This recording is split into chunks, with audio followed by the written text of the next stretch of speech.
Hey friends, happy Wednesday to you. It is so awesome to be here with you. Today, of course, is always a fun day. I know Greg has a lot of robotic news. I probably spilled the beans before Greg was even able to get on here, but I think he's going to share some pretty cool robotic stuff. And of course, I'm going to keep you on top of all things business finance. And I'm going to tell you, I'm going to just hint this. I think I might have content just as exciting as Greg's content today. So let's see if I can actually pull this off. But for those of you who are here, thank you so much, our friends, for being here. I see Joshua joining us, CrossX Fighter, on YouTube Live. Thank you so much for being here. And if you're joining us on a replay, we love having you there with us as well. As you know, what makes this show really special is what Greg has mentioned before, is that you are part of the show and we love your engagement. So I'm Winnie Sun, co-host with Greg Nibbler here on In the Loop, longtime financial pro, CNBC council member, Forbes contributor, and host of Level Up, which can also be found on NASDAQ. And of course, today is Wednesday. So, Greg, I don't know, did I blow it for you? Because I feel like I just spilled the beans on what you're going to talk about. No, I think it's good. I've been posting about it all week. So anybody that follows me has probably already seen me talking about a lot of robots. So it's a very robot-y week this week in technology. And that's what we're going to be covering when we get to that. And I'm Greg Nibbler. In case you haven't seen me before, I'm a longtime tech reporter. Thanks for being here. Really love everybody being here for the loop. And as Winnie said, engaging, dropping in your comments, your questions. Some of the things I'm going to talk about are actually things that were sent to me to talk about today. So yeah, very exciting about that. And lots of fun stuff. So I want to get people's opinions when we get to that. But now I'm really excited since you teased your segment so good. I want to know what it is that you're going to be covering, because I actually don't know. So, but no behind the scenes where I actually know, and I'm saying that. No, I don't know what Winnie's going to talk about. So I'm excited to hear. Oh my goodness, Greg, I'm kind of a little bit jealous. So they actually sent you stuff that you're going to be sharing today. Okay, for those of you who are watching, please share. Send me some stuff too. I want to send some stuff. Send it to me via direct message. If you have anything cool, business finance, business finance news is so amazingly cool, right? Okay. But anyway, so since you're sending stuff to Greg, send it to me too. I'd love to see it. So Greg, I'm really excited to see what they're going to share with you. And yes, I've got some really juicy, sweet news to share with you today. But let's start with the market, Greg. And I think this is kind of positive too, because the Dow closed up 416 points, and the NASDAQ up 319, which we love, and the S&P 500 also up 63 points. Now, across the board, all three indices up strong. You might be asking, what happened? What changed overnight? Did things just all of a sudden get better in a week? No, it's something called coin, or not in coin, but I'm going to translate this because I've been reading financial news obviously all day and all week. I'm going to translate this to bottom fishing. So what does bottom fishing mean? That means that there's a lot of investors out there that are looking at the financial markets and saying, things might start to be getting a little bit better. Maybe we've got to a point where inflation is starting to get a little bit more reasonable. We've seen gas prices kind of settle down a little bit. And maybe, just maybe, we've already hit that recessionary level and better days could be ahead. Now, also, I want to say the CDC also, we heard a little bit of a leak, if you will, saying that the CDC might start to make things a little bit more open for the coronavirus and whatnot. So I think people are feeling that that's a positive thing as well. But bottom fishing means that you're looking and you're saying, I don't want to be left behind. And maybe this is a time for me to add to my retirement account or whatnot. So I'm going to try and buy on weakness. So that's sort of my projection on that. All right, Greg, you ready? Because I have some things fun. I have a lot of fun things to share with you today. I am ready. Okay, so I'm not even sure which one to share first. Okay, so let me do this first. And this is, I'm super excited to share with you, is this news. Now, some of you may not be loving your job, right? You might have been thinking, maybe I'll do something different. Maybe I'll try a different job. Maybe I don't know. I just feel like that my job isn't speaking to me. And, you know, if you're feeling that way and you're joining us on LinkedIn or you're joining on Twitter, please let me know. Please send us a message and let us know, like, how do you feel about your job? Because I just found out about a company that is hiring. Now, this company is called Candy Funhouse. All right. And they are based in Canada. And get this, my friends, they're actually going to pay you $100,000, all right, to work at Candy Funhouse. But the really cool thing about this is, so your job at Candy Funhouse as their sort of chief candy officer, if you will, is to actually eat candy. So you'll be eating candy every day. You'll be tasting different flavors, and you're going to be deciding which ones get the CCO, the Chief Candy Officer seal approval, which ones you like the best, which ones you don't like so much. And like, this is what you're going to be doing. And they also said one of the perks, my friends, is not only do you get to taste candy every day and you get paid $100,000 a year, but you also get great dental coverage, which we know is probably going to be important if you're going to, you know, eat that much candy, right? And hopefully, you know, hopefully it's all like organic, totally awesome candy that's like good for your body. I don't know. That's probably on the fence. You would know better. Let me know what you think about this. Would you want to be the chief candy officer, Greg? How do you feel about that? Oof, I don't know. That's a lot of candy. I would imagine that you're going to be testing. I think that's good that they have the dental coverage. You probably need to get a gym membership. I would think that would go along with that. Although for $100,000, you can probably get yourself a gym membership. That is an interesting job. I don't know if I would be the most qualified for that, just because for a lot of candy, I'm like, I can't tell the difference between one and another. So I'd be like, all right, well, I just like blue raspberry ones. So those are all the winners. Like, that's what I would pick. Cause I was that kid too, like during Halloween when I was a kid, like I would stockpile all of my candy and then divvy it out, you know, slowly over time. Yeah. And I would wait till my brother ate all of his candy, and then I would, you know, trade him candy in order to do like chores or something like that. So I feel I was that kid. So I feel like, you know, if I had that much candy, maybe I could work something along those lines. But that's interesting. I want to know what people think, if they would want to do that and be the chief candy officer. Candy officer. It'd be like a Willy Wonka job. But get this. Okay, and I see Vicky joining us, and I see Sadiq joining us. Thank you so much for being here. Let me share you some more information. So I guess I think it's, you know, you're gonna have like over 100 times the amount of sugar that like a person should have per day. That was Right. sort of an article. And also the other thing is, so like the criteria to be this chief candy officer is pretty fluid, meaning like the minimum age is 5 years old. Okay. And there's sort of no limit to how long you could be a chief candy officer. You could be this chief candy officer for your entire life. I don't know how long that's going to be. Yeah, I don't know how long that would be. And of course you would be, because I guess this company based in Canada, they're like really big on social. So they would put you on social media. So you'd probably have to be able to speak, you know, comfortably and, you know, confidently on camera. And they wanted to make sure that you have a good golden palate. So they want to make sure that you really know your candy and that you really can quantify what's really awesome and what's really not awesome. And just like Greg, I mean, I was kind of a candy nerd too, because Halloween, I would bring out candy and I would take inventory, and then I would create, financial person, right? I'd create spreadsheets to see how many of like Jolly Ranchers I would have and how many, you know, baby roots I would have, to see which ones are good and which one wasn't good, right? And I would go through it. I know it's a little crazy. Like Vicky is probably laughing right now, but that's okay. But think about it this, right? I mean, in this day and age of inflation and everything, you could get paid to eat candy. And so this position is being posted on LinkedIn. It's like a legit thing. So I know some of you are actually joining me from LinkedIn, so you could actually check this out. I know, you know, I'm going to tell you, I sent some of this information to my creative director, Curtis, and I can see that he's really embraced this story of ours. So, you know, I think they're catching on to something. How clever that would be, though, Greg. Like if I own a candy store, I would totally post this opportunity too. If nothing else, talk about the PR you're getting off of this deal. Pretty smart. Yeah, you're getting $100,000 worth of PR just in posting this right now. Yeah, that is although a 5-year-old, I feel like giving a 5-year-old all that candy may not be the best idea, but you know, They would probably be pretty good at it.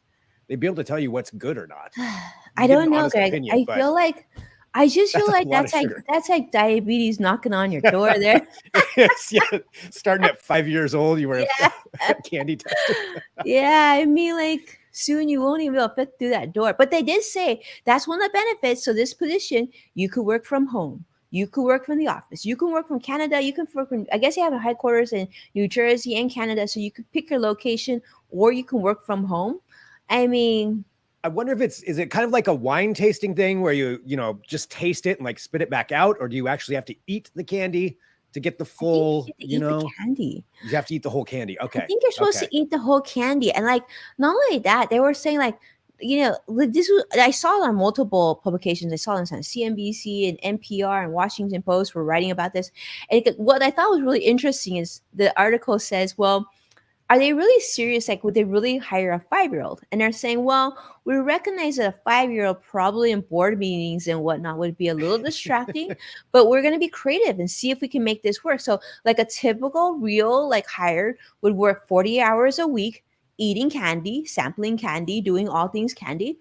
And then if you were younger, right, if you were still in school or whatnot, or like, I don't know, or, still in elementary school, I guess it would work around your schedule. So you might not even have to, if you're younger, you might not have to work your 40 hours a week. Man, that's a pretty good deal then.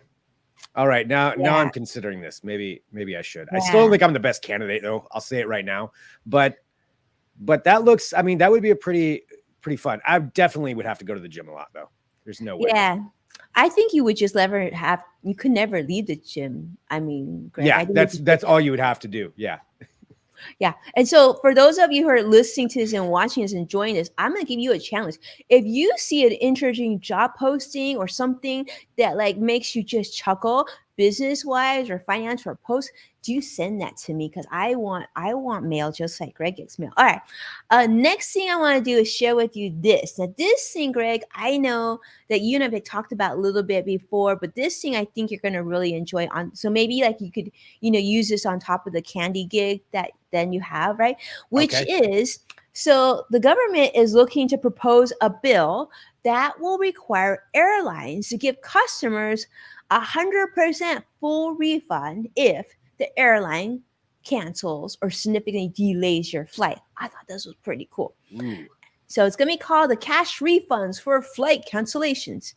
Like they couldn't come up with a more creative name, but I mean, you got to know what they're doing, right? So basically they want to codify a rule that says that customers who fly, that they're actually going to be offered a full cash refund if your flight has been canceled or significantly delayed with less than 48 hours notice. Now, Vicky, I'm super curious to see how you feel about this because I have heard from my friends who just came back from Europe that like airports are just mayhem in Europe. Tell me like if you think about that. I mean, I know. Sadiq is saying Greg Gym is free for life. Okay, Greg Gym is free for life. Got it. Yeah, cool. I mean, what do you think about that, Greg? Like I really like this. I think this is going in the right direction. Yeah, I'm all for that. Yeah, if you can get a full refund. Now I wonder what significantly delayed means. Like if there's a certain hour threshold, to where it kicks in. Like I'd want to kind of know those stipulations on there, but I am definitely for that. I mean, I already would have gotten a full refund then earlier this year from a flight that was canceled and then I had to get on a different one. So yeah, I am definitely for that to hold some kind of, I mean, I know there's like, inclement weather and things like that, but if it's like just scheduling the planes, like, yeah, I'm for getting a refund. I'm all for that. Yeah. I feel like, airlines have a bit to go to make the customer experience a little bit more nice, right? Like even hotels let you cancel up to 48 hours prior. And I think that if airlines were more clients or customer centric, I think people would like be more open to traveling more, knowing that the airline was on their side. But I think like for the government to have to enforce this just means like I feel like airlines, you really have a customer service issue on your hands. Like you just got to be better humans. Yeah, definitely. I mean, and that's the thing, since they all kind of do that and operate that same way, I guess, that's what it's going to take is somebody forcing them to do it. Because at the end of the day, if you want to fly somewhere, you still have to go on, one of the planes, one of the airlines. So yeah, I like this idea. I'm for this. So this is I'm something for they're going this to be too. voting on, or they're just proposing right now? I guess it's been proposed. I think they're going to try and make this codify. They call it. It's like the real important name. But it's being published by Senator Sheldon Whitehouse, which he's a Democrat out of Rhode Island. He Okay. said this yesterday. So let's see what happens. I mean, Yeah. it would be great. All for it. Yeah. Okay, cool. I have one more thing before I'm going to jump over to Greg and pass the baton here. But I really want to make sure that everybody was aware of this. And I feel like this company needs a definitely shout out of like being better. Like we need to encourage this company to be better. So you may have heard of the credit company Equifax, huge company. Mm-hmm. You heard of Experian, TransUnion. There's Equifax. Well, you may have remembered Equifax was kind of in trouble not that long ago because they had this big data breach. Well, now they're reporting that for about 300,000 of their consumers recently, we're talking like just a few months ago, they actually were sending out incorrect data to them where some of the borrowers or people who have credit scores, recording from them, were actually given numbers that were off by at least 25 points on your credit. Wow. So this is kind of huge, right? They called it a coding issue, which Greg, I'm really curious about what a coding issue is. But so this happened on one of Equifax's servers, and they're saying that like 12% of all the credit scores that were released between the dates of March 17th to April 6th were incorrect. So think about like how many people there are that have credit scores here in the United States, talking about people who are like maybe looking to rent an apartment or looking to buy their first house or even buy a car or, even just to get a new credit card because of the incorrect information. I can just imagine how many people were actually negatively impacted by their, incorrect score things. So I feel like we really need to tell Equifax like to get their data up to speed and they gotta fix this. Yeah, I mean, 25 points, that's a pretty significant amount. Like you said, if somebody's going to buy a house, that's an interest rate that could maybe determine if somebody could get a loan or not. I mean, that's pretty bad. And 12% of them, that's got to be a lot of people, I'm sure, with how big Equifax is. And I imagine how many people use them. I don't know, but I'm sure it's a lot. So 12%, yeah, that's pretty bad. Like, I wonder if there's anything they can do to make up for that to people, or it's just, no, you're just out of luck. Well, plus during that time, Greg, I remember we were talking about this during that time, and mortgage interest rates were still relatively reasonable. So what if you missed out on getting that like great refinance rate on your house, and now you're stuck with a higher mortgage for the next 30 years? I mean, I just feel like that's and really uncool. Equifax. It's really uncool. Yeah, and wondering why your credit score is, off by that much. Unless I guess they gave you more, but I would imagine it's probably less. I don't think that was it. Yeah, I think if it went higher, most of us wouldn't be too disappointed. Yeah, right. Yeah, that's pretty bad. That's definitely a major issue. Somebody in their IT department, whoever handles that side of things, is they need to get up to speed. That is a nice way of putting it. Yeah. Yeah. That is interesting situation. But Greg, I want to hear about these robots. I know you were saying we're got robot news today, huh? Yes, we do. We have robot news. So, tech news right now for new products and stuff, that's going to be coming up later on this month and into September. So right now, taking a look at some cool things. That's robots. If you watch this show, I like robots. So this one here first has to do kind of with food robotics. So robots in kitchens and restaurants and all kinds of places like that. It's going to start happening a lot more and more. You're probably going to end up running into one at some point. But this in particular, what I'm going to talk about, has to do with boba tea. Boba tea has exploded in popularity over the last couple of years. I mean, it's so crazy. Good.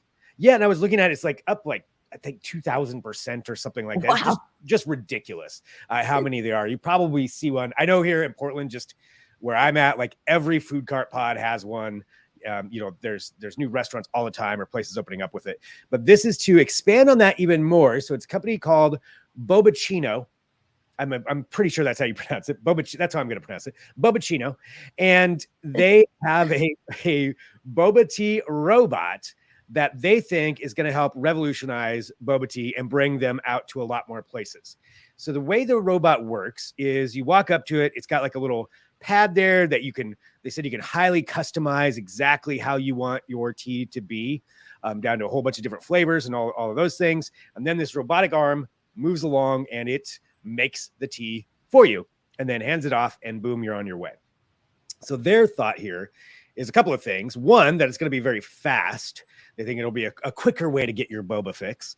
And on top of that, they want people to actually invest. This is part of what they're saying, is that you can invest in this. And they think that people are going to be able to actually make some money by investing in your own Boba Tea Robot, because they take up such little space that compared it to actually opening up, like, say, a food cart or a food pod, depending on where you are and what you call them, that it's about a quarter of the cost, and it takes up much less space. And really, you just kind of fill it with the ingredients and then let it go. And then it does all the work for you. And then you just come and check up on it every now and then.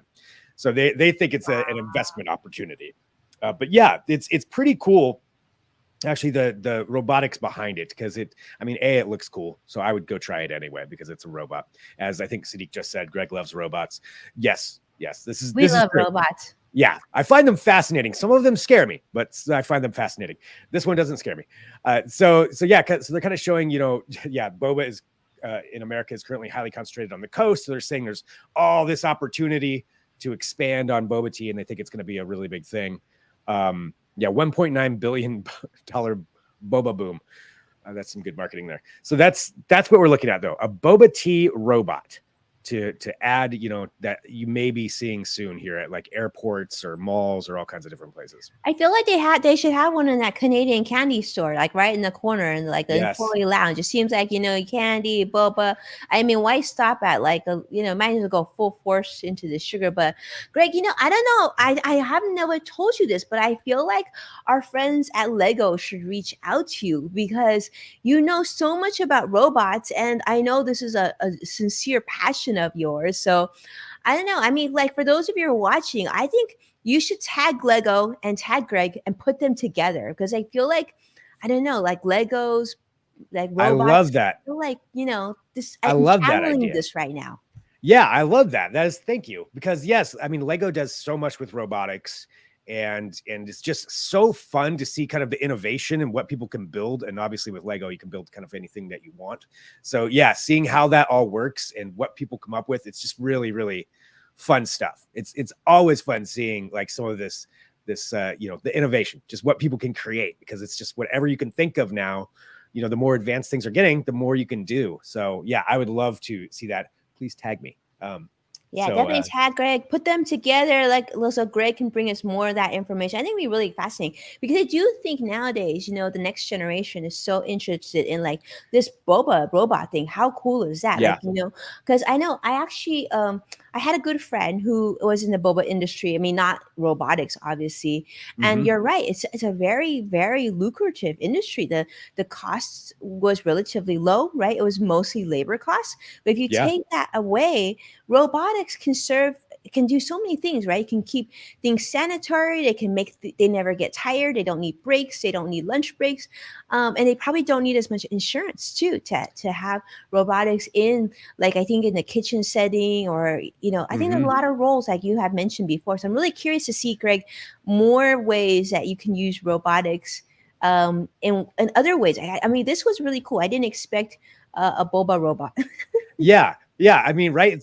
That's what I mean, like, kind of by the innovation too. Is like somebody's like, hey, I like boba tea and I like robots. Let's make a boba bot, out of that's what they came up with. And that was one of the other things they said too, is because there's a labor shortage for a lot of places too, for some of these smaller establishments. So this would help mitigate some of those issues. So you've got the boba robot. There's a bunch of other robotics too that are coming into restaurants. You've got Flippy, which is a burger flipping robot that's out there.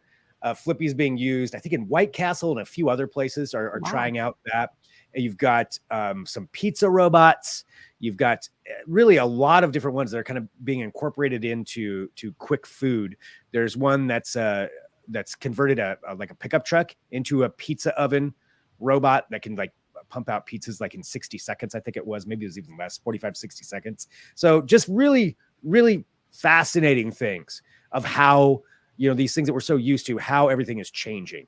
and how it's being incorporated in. And it's happening so fast. That's why I was saying earlier, you're probably going to run in to a restaurant that has a robot either helping to serve things or is making food or some other crazy iteration that we haven't thought of, probably sooner than later. If you're going out anywhere to a restaurant, I bet you'll run into one pretty soon. And there's just more and more and more of them. So pretty fun stuff. It is really fun stuff. I'm curious to see what everybody thinks. I see many of our friends here on the stream. I'm curious to ask you that question. Do you feel like a robot cooking your food, that you would be missing something that you feel like should be handled by maybe a real cook, right? A kitchen cook or chef? Do you feel like that would take away from your appreciation of the food? Do you feel like it would impact the experience that you had? Or do you think it would elevate? Or do you think you don't care either way? So for those of you who are joining us, I see you on Facebook, on YouTube, on LinkedIn, on Twitter Live. If you don't mind, let us know. I'm really curious to see what you think about what Greg just shared. Like if a robot flips your hamburgers, you feel like, yeah, that's good. But what if like in a nicer restaurant setting, a more fine dining, do you feel like there's not a place for robots? I'm really curious to see what you all think, because like there's so many big chain restaurants, right, Greg, that really sort of streamline so that, like, let's say, for example, you go to a cheesecake factory in Portland. It should taste like the same cheesecake factory here in California, right? So I would imagine they already somewhat control the ingredients and the percentages and everything else. So, like, I don't know, just thinking out loud here. Right. No. So yeah, maybe more places like that. But you're right, for some of the dining experience, I mean, you want that personal touch to it. And I think something for fast food or faster food or kind of big chains like that, I think it does make a little bit more sense. But you're right. You want if you're really a foodie, and you want a culinary experience, I don't think a robot can replace that. I don't think you're going to have a robot that's going to be, I'm sure you could program somebody to be like a gourmet chef, but it's going to be exactly the same thing every time. And there's no flair to it or changing it up or no personal touch to it. I don't think that's something that a robot's going to be able to replace anytime soon. It'd have to, I think we're a ways off from that. Hopefully anyway, we'll have to see, but whatever people think about that, it's a really interesting question, because for some people, they may not want this at all. They only prefer. So let's share some comments because I see these coming in. So like, for example, CrossX Fighter is saying if the burger robot is flippy, then the pizza robot would be twirly. That's cute. I like that. And then Vicky is joining us from Facebook Live, and she's saying more hygienic from robot. I was thinking that too. I do like the idea. I think robots are certainly a lot easier to, just clean off, and like, they're probably wear and tear, but probably that's more manageable, because I'm guessing a lot of that's like, reusable materials versus humans, right? Humans were naturally just different. And then CrossX Fighter is saying, I'm curious about how these cooking robots would function in restaurants. That's what I was saying. I'm really curious on that point as well. And then Sadiq is saying, can you imagine to replace Salt Bay with a robot? I'm not sure what Salt Bay is. Do you know, I'm Greg? not sure. No, I don't know. Maybe that's something in Florida. I'm not sure. Yeah. I mean, here in California, I'll just mention like Thomas Keller, who's considered like one of the most renowned chefs in the world, right? I just cannot see Thomas Keller ever having a robot in his kitchen, except maybe to do dishes or something like that. I feel like he would want that control. Okay, Salt Bay is a Turkish butcher. Oh, okay. All right. He's cool. a chef. Okay, a chef who went viral. Okay. I'll have to look him up. That'll be something I'm looking up after the show. It looks like he's got the whole flair thing down. He's definitely. Oh, I've seen that picture before. Now I get it. Okay, I do know who that is. I feel like this could be you. Like you should try that. Kind of like with this could be my Halloween costume. I'll see if I can grow the mustache, and it'll work. I don't look good in a mustache, but maybe I could if I tried this look. Yeah. Working with them in restaurants, that's one of the things that I have seen is they've used them to like take some of the more, menial tasks, like say frying stuff, if it's, frying fries or whatever else that you're going to be, dropping in, and then having the actual chefs handle the rest of the stuff. So maybe they could take over some of those roles, or, working with somebody in a kitchen. But we'll have to see. I would be really interested to learn what a chef thinks about this.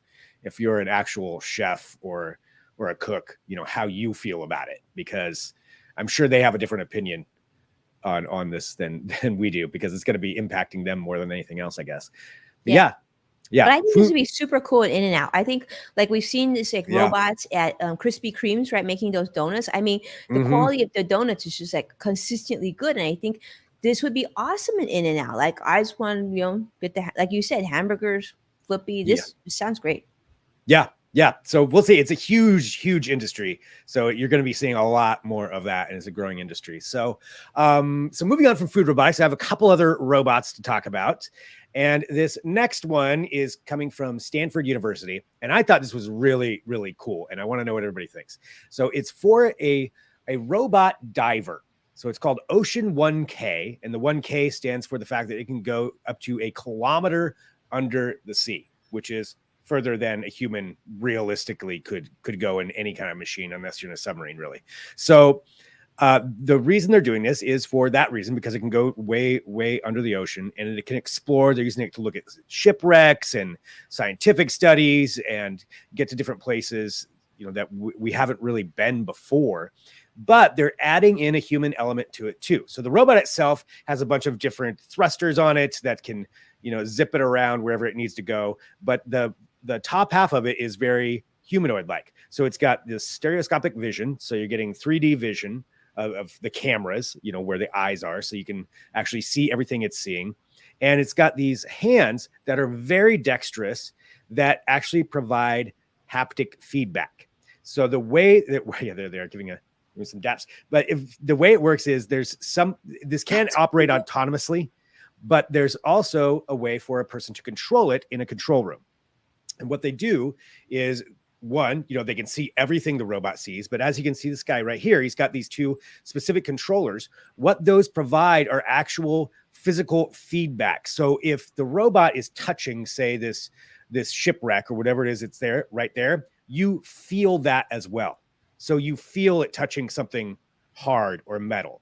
Or if it's something soft, you can tell that it's doing that. When it's moving around, you can feel the water pushing on it. So it's almost like an avatar, in that you're down there, with it. You're getting to experience some of what the robot's experiencing. That to me is very, very cool. That is so cool, Greg. And not only that, I kind of love the way they make it look kind of friendly and cute. Yeah. And actually, I mean, until they had the human next to it, I actually thought it was a human in a mask. But right. That's like super cute.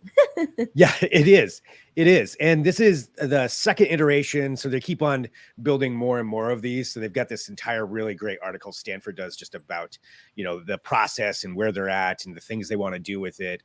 And some of the really cool, like shipwrecks or even planes that are under the ocean there. They've got the whole list of some of the different deep dives that they've gone to take a look at and that people have never really seen before, because it would be a lot of money and time to get a submarine or a submersible down there to these, but they can send this guy down and get there pretty easily and control it. And they're looking at it for those reasons, and for also, for scientific reasons, all kinds of things you could use for this. I would like it even just for tourism, because if I could be like, go to a place and sit down and then get to tool around in the deep ocean for a while on this thing, that would be pretty fun. Yeah, and so safe, right, Greg? I mean, you stay aboard, stay nice and dry, and you can still get a sense of everything down there with no risk. You don't have to worry about sharks. Like, this sounds pretty great. Yeah, it's pretty cool. And it's the way they have the feedback too with it. So it's not, it can control and not like crush something, with its robot hand, grab it and crush something it shouldn't. Like it's programmed to know how to handle things. And this is, I think the second iteration. So imagine where they're going to be going with this and how much better it's going to be getting. Like, are you going to end up getting like a full suit, like Ready Player One, where you actually feel like you're swimming in it? I don't know. I think it could go there. Wow, this is cool. This is almost like, so I feel like, like the Elon Musks of the world, their version of a video game is this. Yeah. I'll send this down and look at things. But I love that. I love what you said about travel. I think that's a great opportunity, right? You could have one of these aboard a cruise ship, then you stop somewhere, you send it down, and people could just, That is a great idea. A cruise ship would be perfect for this. Yeah, if you're parked out there somewhere and you just, Let's drop see this what's down. under us right now. Yeah, an underwater experience where you go sit in a little pod and control it. Yeah, I feel like the cruise industry needs to be getting all over this right now. There's also NASA, I believe, and some different space industry space companies are looking at it as well as another idea for a possible thing, if not even on water, but say on like the moon or somewhere else, or Mhm. even going outside of, say, like the space station. And that way it would be safer, probably not as cool for the astronaut, but safer for them to send something like this out and do repairs or whatever else they need to do. So Totally.